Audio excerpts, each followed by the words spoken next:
ঘন কালো মেঘ পুরো আকাশটাকে দখল করে নিয়েছে।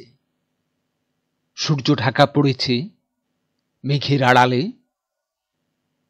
দিনের আলো হারিয়ে গেছে অন্ধকারে। সকল আয়োজন শেষে শুরু হলো ঝড়ো হাওয়া সহ শিলাবৃষ্টি।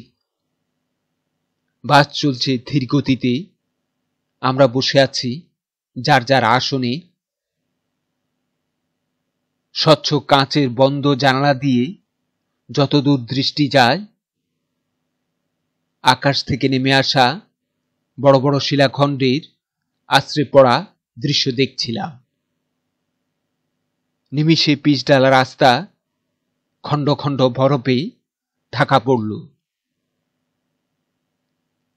ঝড়ের তাণ্ডবে রাস্তা অনেকটা ফাঁকা হয়ে গেছে। খানিক দূরে বাচ্চার দলের উল্লাস দেখা যাচ্ছে। বাচ্চার দল দবদবে সাদা বরফখণ্ডগুলো রাস্তা থেকে কুড়িয়ে নিচ্ছে মহা আনন্দে।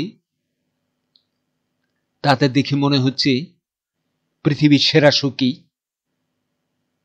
অথচ গায়ে জামা নেই, পায়ে জুতা নেই, হয়তো পেটে খাবারও নেই। তাতে কি? প্রকৃতির আচরণে তারা উল্লসিত। তারা জানে না এই শিলাবৃষ্টিতে ফসলের কি ক্ষতি হবে। নিজ স্টেশন আসাতে নেমে পড়লাম বৃষ্টির ভিতর।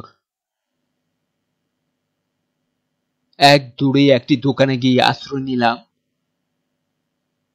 এরই মাঝে ভিজে জুবুথুবু হয়ে গেছি। বৃষ্টির সাথে কনকনে ঠান্ডা হাওয়া ভিজা শরীরে ঠান্ডা অনুভব করতে লাগলাম। একজন রিক্সা চালককে দেখলাম ভিজা শরীরে ঠান্ডায় থরথর করে কাঁপছে। দুর্বল পুষ্টিহীন শরীর নিয়ে পেটের জ্বালায় বরি আবহাওয়ায় 2 পয়সা রোজগারের আশায় রাস্তায় নেমেছে। একটি কুকুর দোকানের পাশ ঘেঁষে ঘেউ ঘেউ করে তার অসহায়ত্বকে জানান দিচ্ছে। যখন ঘরে ফিরলাম বৃষ্টি থেমে গেছে। বারান্দায় আশ্রয় নেওয়া চড়ুই পাখি আমাকে দেখে কিচিরমিচির করে ডেকে উঠল। আর বাইরে আম গাছের মগডালে বৃষ্টিতে ভিজে যাওয়া একটি কাক দানা ঝাপটিয়ে শরীরে জমে থাকা পানি সরিয়ে নিল।